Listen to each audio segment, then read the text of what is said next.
Guys, welcome back. So today we're going to be talking about negative camber, specifically on these little kids bikes. You see it a lot on like the 50s, the 70s, even the Polaris Razor 170s. You see the tires camber in negatively, and it also throws out the toe, which is the left and right angling of the wheels. So we're going to get into like just talking about the suspension and how to fix this. This way you don't have that excessive camber. Which will also lead to excessive tire wear as well. So let's get right into it. What you'll see right now is that the tires are cambered in slightly, and that's because the suspension is kind of collapsed in a sense. So anytime you lower suspension on a car, ATV, what have you, the tires are naturally gonna come in, right? So what I'll show you right now is the fix for this. The quick fix is just to simply bring the bike up, right? So now there's no more camber. There is a little bit of toe, so we're gonna have to, I just picked this bike up, we're gonna have to adjust the tie rod on this side to straighten out slightly. But as you can see, there's really no more camber, right? So the tires are bent in, or bent straight now, they're not cambered in. So what we're gonna do is, these shocks actually have a little bit of adjustability on them. So what we're gonna do is we're just gonna go ahead and we're gonna turn them to their stiffest setting and see what that does for the suspension.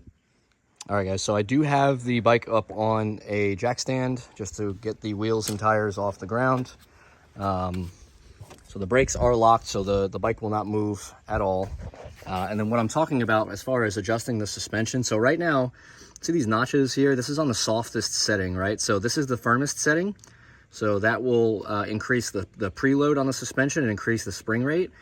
So what we're gonna do is, we're gonna take a set of channel locks or a wrench, whatever you have, and we're just gonna turn it. We're gonna turn the shock, we're gonna spin it this way, all the way around until this little notch here is right there.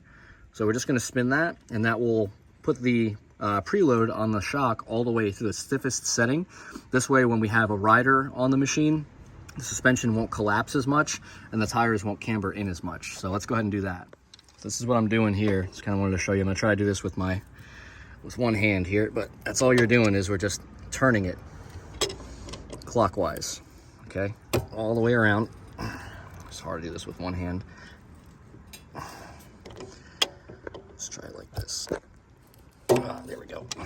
So we're just gonna keep going up all the way until we get all the way around. All right guys, so I got the shocks set on their highest setting here. So that should be the most spring rate. You gotta be careful though, because what happens is sometimes if you go too tight with the shocks, you'll have the adverse effect. So instead of the tires cambering in negatively with too much preload, the tires will camber out positively, and it'll just be the opposite thing. So just wanna kinda, gauge it, but with how soft these shocks are, I think maxing them out is gonna be the only answer to get rid of all that negative camber without just simply swapping the shocks for something stiffer, a better alternative. But what I'm doing now is you can see that this tire is facing out this way. This tire is pretty much straight. Obviously it's up in the air, so it's not perfect, but pretty darn straight compared to the back tire. This tire is way out. So what I did was I busted these nuts loose, that one and that one, and you just have to hold on there with like a wrench or a pair of vice grips while you break these free. And then what I'm gonna have to do now is just spin this so that the tire can come in. You can probably see it moving now. It's getting a lot straighter. It's not as crooked as it was.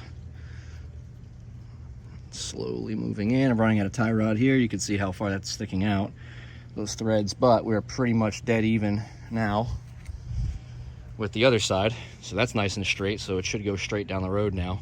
So let's go ahead and tighten up those nuts on that side. We'll put it back down on the ground, take it for a ride, and see if that fixed the camber issue. All right guys, so that's pretty much it. As you can see now, I went and took it around, came back. Even with me on it, I'm about 170, 175 pounds. Even with me on it and riding it, the tires are no longer cambered in, so stiffening up the shocks in this case did help. Obviously both the wheels are straight now as well since we fixed the tie rod. So this won't always work, right? Because these machines are designed for kids, and if you have a bigger kid, it's a little bit heavier, unfortunately. You're always gonna have that negative camber when they're riding it. But at least now with no weight on it, the tires don't look all funky and cambered in, so definitely much better. Again, this may not be the fix for your machine. Sometimes if the shocks are blown out or if they've been leaking fluid for a long period of time, you might just have to replace the shocks or just upgrade them to a stiffer, bigger spring to get the result that you're looking for. But regardless, in this situation with this 2021 Outlaw 70, it did fix the issue. So now going forward, there won't be any type of negative camber. Won't be any tire wear or anything like that. So appreciate you guys watching. Make sure you like, comment, subscribe. I'll see you guys on the next one.